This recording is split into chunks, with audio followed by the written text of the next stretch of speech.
بزرگان محترم، عزیزان گرامی، میرے پیارے نوجوان ساتھیوں، عزیز بھائیوں، آج شعبان کے مہینے کی 12 تاریخ ہے۔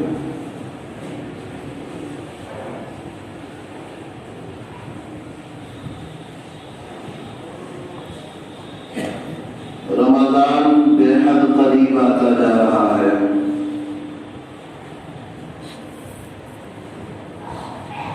اللہ تبارک و تعالی کا بڑا مبارک مہینہ ہے۔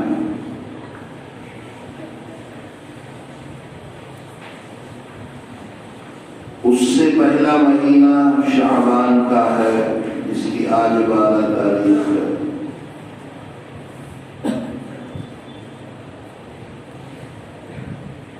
ہم سب تیاری رکھیں، شوق، ذوق اور جذبے کے ساتھ انتظار میں رہیں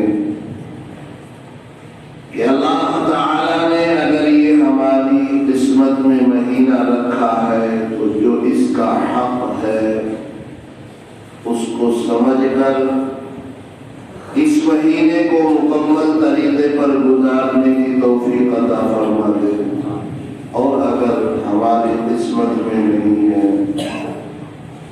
تو اللہ تعالی ایمان کے ساتھ ہمیں بلا لے۔ پتہ کسی کا نہیں، ہم میں سے کسی کا بھی علم نہیں ہے اللہ نے کس کو کتنی زندگی مقدر کی ہے۔ بے شمار ہمارے متعلقین، احباب، پڑوسی ایسے تھے جو سال گزشتہ موجود تھے، آج وہ موجود نہیں۔ ایک دن ہماری زندگی میں بھی وہ آئے گا، لوگ کہیں گے وہ تھے، آج نہیں۔ یہ کوئی عجیب اور غریب بات نہیں، یہ کوئی گالی نہیں ہے، ایک حقیقت ہے جسے آدمی کو بولنے میں بڑا بوجھ سا محسوس ہوتا ہے، انکار کسی کو نہیں۔ بدترین درجے کا بھی اگر کافر اللہ کا باغی اور دشمن ہے، موت کا اقرار اس کو بھی ہے، مگر ڈر لگتا ہے اس کو۔ اگر ڈر سے بڑھیا تیاری میں لگ جائے تو کتنی اچھی بات ہے۔ ایسا تو ہے نہیں کہ اگر نہیں بولیں گے تو اس کا خوف ختم ہو جائے گا۔ خوف بڑا خطرناک ہے اس کا۔ بڑے بڑے گھبراتے رات و دن اللہ اللہ کرنے والے گھبرا جاتے ہیں، جن کی جھولی میں بہت سے اعمال موجود ہیں، لیکن ایک وقت کو اگر قبر کا منظر آدمی سوچے تو کمکماہٹ طاری ہو جاتی ہے، لیکن ہر جگہ نگہبانی کرنے والا اللہ ہے، ہر نازک موڑ پر نگہبانی کرنے والا اللہ ہے۔ اللہ تو ہے، اس سے کسی کو انکار نہیں ہے، مگر ہم اللہ کو یاد بھی تو کریں۔ یہ سنہرے موقع، یہ غنیمت موقع، یہ شاندار موقع اللہ تعالی ہماری زندگی میں بار بار بھیجتا ہے، بار بار بھیجنے کا مقصد اب غفلت ہو گئی، اب تیاری کر لو، اب غفلت ہو گئی، اب تیاری کر لو۔ پچھلا مہینہ، پچھلا سال آپ نے لاپرواہی میں گزار دیا، اللہ نے پھر دیا، کیا مقصد ہے؟ اللہ تعالیٰ کچھ تیاری کرانا چاہتا ہے۔ اللہ کے حبیب جناب محمد رسول اللہ صلی اللہ علیہ وسلم نے ارشاد فرمایا، الدنیا مزرعۃ الآخرہ، دنیا آخرت کی کھیتی ہے۔ آخرت کی کھیتی کا مطلب یہ ہے کہ جو وہاں چاہتے ہو وہ بیج اس زندگی کی زمین میں ڈال دو، پھل وہاں مل جائے گا۔ اگر اچھے اعمال ہم نے کر لیے تو اللہ کے یہاں استقبال ہمارا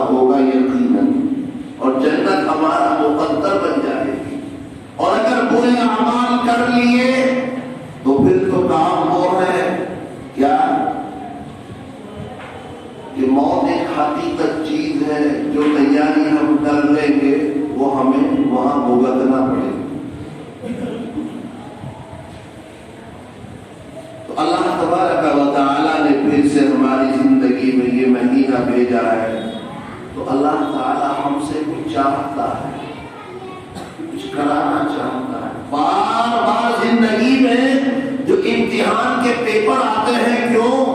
آگے بڑھو، بولو اسی لیے تو آتے ہیں۔ ایک بچہ ابھی LKG میں تھا، پہلی کلاس میں آیا، پھر پیپر ہوئے، کیا مطلب ہو رہا ہے بار بار؟ کیا مقصد ہے اس کا؟ ہم سوچے تو صحیح، مقصد اس کا یہ ہے تاکہ ہم آگے بڑھیں اور چلیں۔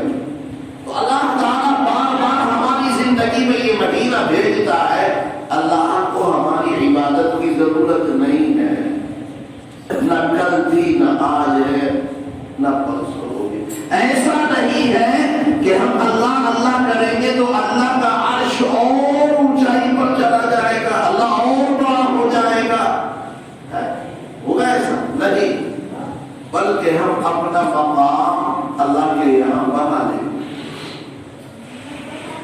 جتنا ہم اللہ اللہ کریں گے، اللہ کو بڑا نہیں کریں گے، ہم اپنے آپ کو بڑا کریں گے۔ اللہ تو کل بھی بڑا تھا، اللہ آج بھی بڑا ہے، اللہ کل بھی بڑا ہے۔ ساری کائنات کی مسجدوں کے میناروں سے آواز لگ رہی ہے، آواز بلند ہو رہی ہے، اللہ اکبر، اللہ سب سے بڑا ہے۔ تم کس کو بڑا سمجھتے ہو؟ چاند کو بڑا سمجھتے ہو، ستاروں کو بڑا سمجھتے ہو، سورج کو بڑا سمجھتے ہو، اللہ سب سے بڑا ہے، ان سب کا خالق اللہ ہے۔ تو ہم اللہ کی تعریف کریں، اللہ کی تسبیح کریں، ہم روزہ رکھیں، نوافل ادا کریں، فرائض ادا کریں، اللہ بڑا نہیں ہوگا، اللہ تو بڑا ہے۔ البتہ ہمارا مقام اللہ کی نظر میں بڑھ جائے گا۔ بولو یہی تو بات ہے۔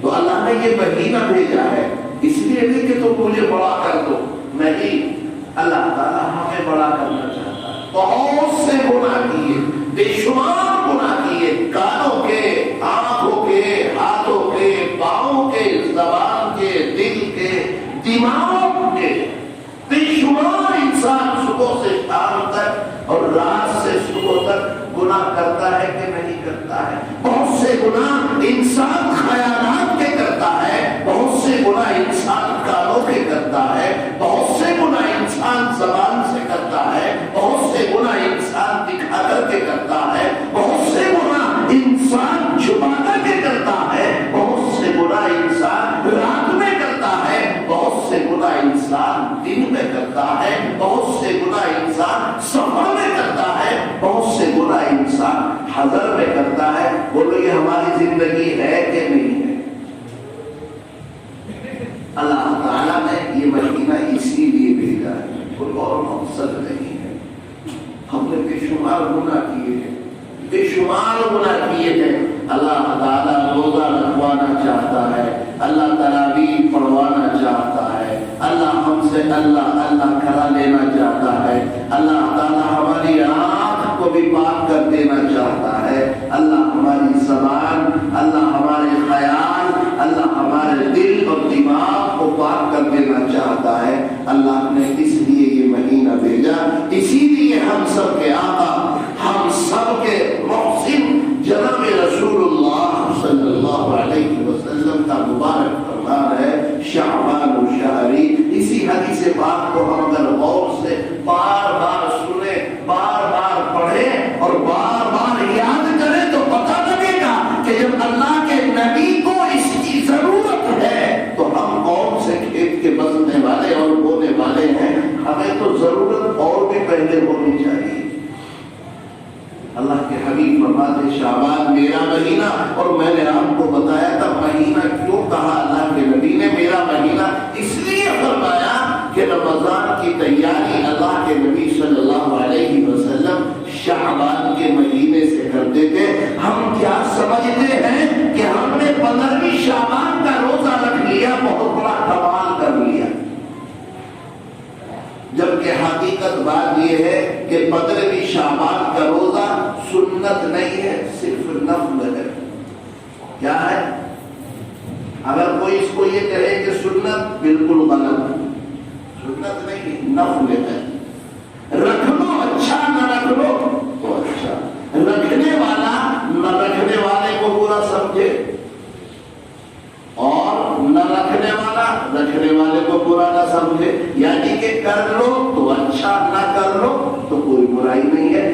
قبر کا مطلب یہ ہے، اللہ کے نبی صلی اللہ علیہ وسلم کی زندگی تو یہ ہے کہ آپ تو پورے شعبان کے مہینے کے روزے رکھتے تھے اور فرماتے تھے کہ میں آنے والے مہینے کی تیاری اس مہینے سے کر رہا ہوں۔ اب ایک بات سمجھ لینے کی ضرورت ہے، وہ یہ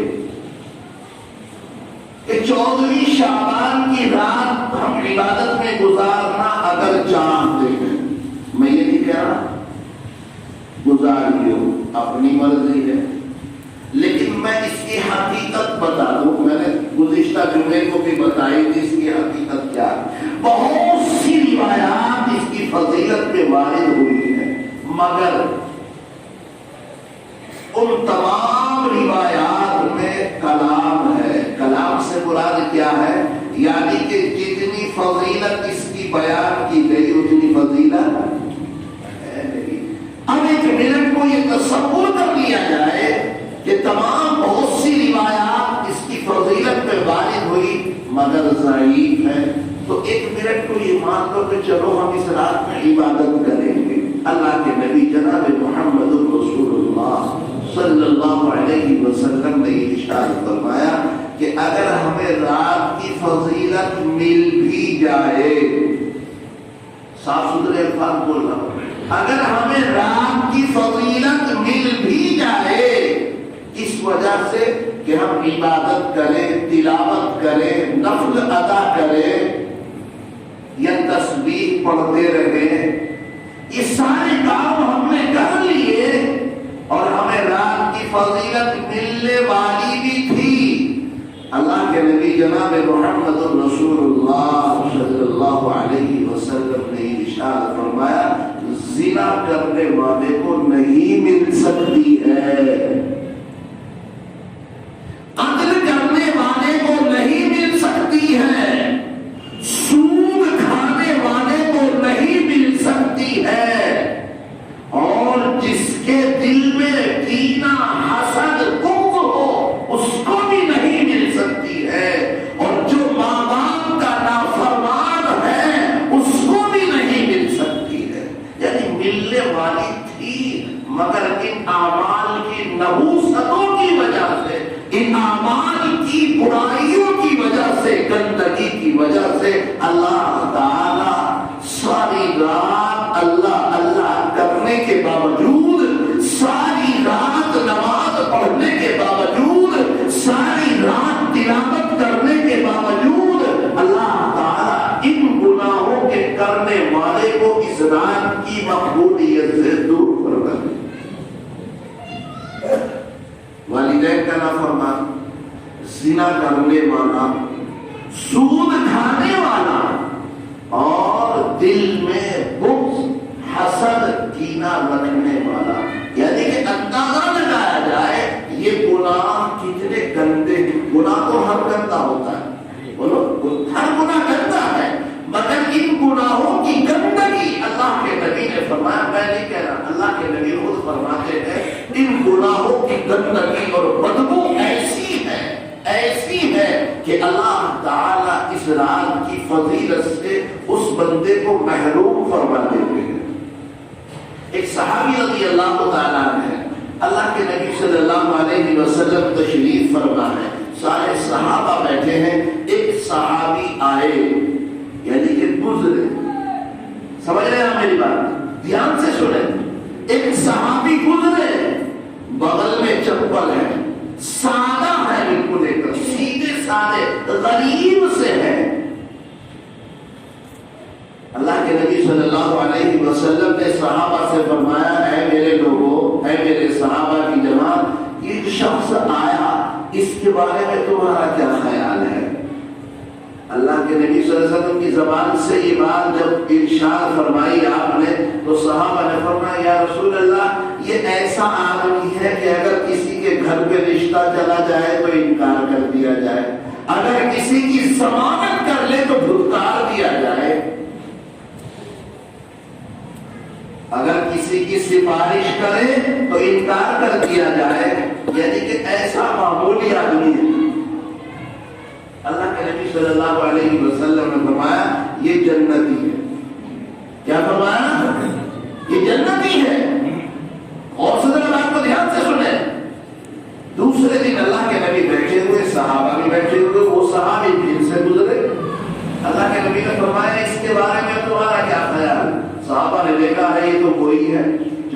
تھے، صحابہ نے پھر وہی الفاظ بولے جو کل بولے تھے۔ اللہ کے نبی نے فرمایا یہ جنتی ہے۔ تیسرا دن پھر آیا، اللہ کے نبی بیٹھے، صحابہ موجود، وہ صحابی گزرے، اللہ کے نبی نے فرمایا اس کے بارے میں تمہارا کیا خیال؟ صحابہ نے وہی بولا جو پہلے دن، جو دوسرے دن، آج پھر تیسرا دن ہے وہی بولا۔ اللہ کے نبی نے فرمایا یہ جنتی ہے۔ تو ایک صحابی کو فرماتے ہیں کہ مجھے بڑی فکر ہوئی، اللہ کے نبی نے کل بھی فرمایا، پرسوں بھی فرمایا، آج بھی فرمایا، اور میرے آقا تو اگر کسی کے بارے میں ایک بار فرما دے تو اس کے بارے میں شک ہی نہیں، اور میرے آقا 3 دن مسلسل فرما رہے کہ یہ جنتی ہے، یقیناً یہ جنتی ہے، لہذا اس کے رات دن کو دیکھا جائے، اس کے رات اور دن کیسے۔ تو ایک صحابی فرماتے ہیں کہ میں گیا دروازے پر، میں نے دستک دی، رات کا ٹائم، میں نے ویسے ہی ایک بات کہتی، ویسے ہی کیا میری گھر میں ذرا ناراضگی ہو گئی ہے، میں گھر میں کھانا نہیں کھا سکتا ہوں، رہ نہیں سکتا ہوں، اس لیے میں چاہتا ہوں کہ آپ کے گھر پہ مجھے رات گزارنے کا ٹائم مل جائے اور کھانا مل جائے۔ تو وہ صحابی فرماتے رہیے، کوئی بات نہیں، آپ کا گھر ہے، آپ رات بھی گزاریں، کھانا بھی کھائیں۔ تو وہ صحابی فرماتے ہیں کہ میں ٹھہر گیا اور میں ساری رات جاگتا رہا، کنکھیوں سے دیکھتا رہا،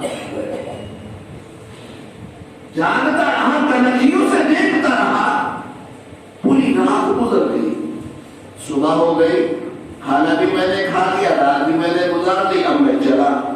اگلا دن پھر آیا، میں نے پھر دستک دی، رات میں کہا کہ میرے گھر میں کچھ ناراضگی ہے، اور کچھ نہ کچھ تو سب کے گھر میں رہتی ہے، کوئی جھوٹ بھی نہیں ہے، نہیں رہتی بھائی، کبھی نہ کبھی تو ہو جاتی ہے، ہر گھر میں ہو جاتی ہے وہ چیز، کبھی کپڑے کو لے کر، کبھی کھانے کو لے کر، کبھی آنے جانے کو لے کر، طرح طرح کی مصیبتیں ہیں یہ۔ اللہ تعالیٰ جن کے گھر میں زیادہ ہے کم کر دے، اور جن کے گھر میں کم ہے اللہ ختم کر دے۔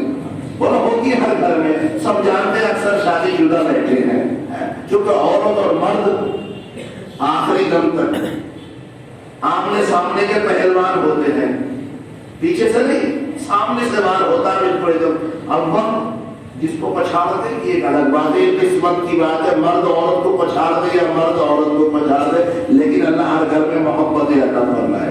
تو وہ صحابی کہتے ہیں کہ میرے گھر میں ناراضگی ہے، میں رات گزارنا چاہتا ہوں اور کھانا مجھے مل جائے گا، میرا کام ہو جائے گا، ٹھیک ہے رہو۔ رات گزاری، کھانا کھایا، وہ کہنے لگے میں پوری رات جاگتا رہا، کنکھیوں سے دیکھتا رہا۔ تیسری رات پھر ایسے ہی ہوئی، تو یوں فرماتے ہیں میں نے رات میں ان کو نہ تو جاگتے ہوئے دیکھا، نہ پوری رات اللہ اللہ کرتے دیکھا، نہ پوری رات تلاوت کرتے دیکھا، بس آئے نماز سے فارغ ہو کے تھوڑا بہت اللہ اللہ کیا اور سو گئے۔ تینوں رات میں نے ایسی ان کو، کس کو؟ جن کے بارے میں اللہ کے نبی نے فرمایا تھا کہ یہ جنتی ہے۔ تو وہ صحابی کہتے ہیں کہ اللہ کے نبی نے فرمایا تھا یہ جنتی ہے، ضرور کوئی نہ کوئی بات ہے ایسی، میری نظر میں تو کوئی دیکھا نہیں، لیکن ہے بات ضرور۔ انہوں نے کہا میرے ماں باپ آپ پر قربان، مجھے اتنا بتا دیں کہ کون سا عمل آپ کا ایسا ہے کہ جس کی وجہ سے اللہ کے حبیب صلی اللہ علیہ وسلم نے فرمایا کہ یہ جنتی ہے۔ یوں فرمایا نمازیں بھی پڑھتا ہوں، نوافل بھی ایسے پڑھتا ہوں جیسے اور پڑھتے ہیں، بس ہاں ایک میرا خاص عمل ضرور ہے۔ کہا کیا؟ کہ اپنے دل کو حسد اور کینہ بغض سے خالی رکھتا ہوں، بس یہ عمل ہے میرا، یہ میرا خاص عمل ہے، کسی کی طرف سے حسد اور کینہ اپنے دل میں نہیں رکھتا ہوں۔ اسی کو کہا جاتا الحسد كصداع الحديد لا يزال به حتى يأكله، کہ جب دل میں حسد پیدا ہو جاتا ہے، میرے آقا کا فرمان ہے یہ ساری کی ساری نیکیوں کو ایسے اڑا دیتا ہے جیسا کہ اسطورہ بال کو اڑا دیتا ہے۔ ایک زمانے سے پلے ہوئے بال، تیل بھی ڈالا، شیمپو بھی ڈالا، گندا بھی کیا، بولو کتنے نخروں سے آدمی پالتا ہے، سالوں میں جا کر کے بال بڑے ہوتے ہیں، اور ذرا سا اسطورہ لگاؤ کتنا ٹائم لگا۔ میرے آقا نے کتنی اچھی بات ارشاد فرمائی، ایسی آسان مثال دے دی۔ اللہ کے نبی نے فرمایا کہ حسد ساری نیکیوں کو ایسے کھا جاتا ہے جیسا کہ استرا بال کو صاف کر دیتا ہے۔ تو بولو کتنا گندا عمل ہے۔ تو آدمی کو اپنے دل کو خالی رکھنا چاہیے، حسد اور کینہ سے صاف رکھنا چاہیے۔ اگر آدمی شب قدر میں بھی عبادت کرے اور دل میں حسد اور کینہ ہے، میں نہیں کہتا، میرے آقا نے ارشاد فرمایا اللہ تعالیٰ اس کو شب قدر سے بھی محروم فرما دیتا ہے۔ تو اپنے دل کو حسد کینہ سے خالی رکھے۔ اگر کسی کے اندر شراب والی گندی عادت ہے اس کو چھوڑنے کی کوشش کی جائے، کوئی سود والا گندا عمل کرتا ہے اس کو چھوڑنے کی کوشش کی جائے، کوئی اپنے ماں باپ کا نافرمان ہے اس سے توبہ کی جائے، جب تو جا کر کے کچھ حاصل ہو سکتا ہے اور کچھ مل سکتا ہے۔ تو اس لیے میں پھر سے اپنی بات کو وہی لے کر کے آؤں گا کہ جی چاہے تلاوت کر لینا، جی چاہے نماز پڑھ لینا اور جی چاہے تسبیح پڑھ لینا، لیکن اس کو واجب مت سمجھنا، جتنا سہولت سے ہو جائے کر کے اللہ سے توبہ کر کے لیٹ جانا، لیکن ایسا بالکل مت کرنا کہ چلو بھائی قبرستان چل رہا ہے، چلو بھائی جامع مسجد چل رہا ہے، چلو بھائی فلاں جگہ چل رہا ہے۔ اگر ہم نے یہ عمل کیا تو ہم نے اسلام کی حقیقت کا انکار کر دیا، اسلام کو ہم نے سمجھا نہیں ہے۔ اللہ تعالی ہم سب کو اسلام کی حقیقت سمجھنے کی توفیق عطا فرمائے۔ وآخر دعوانا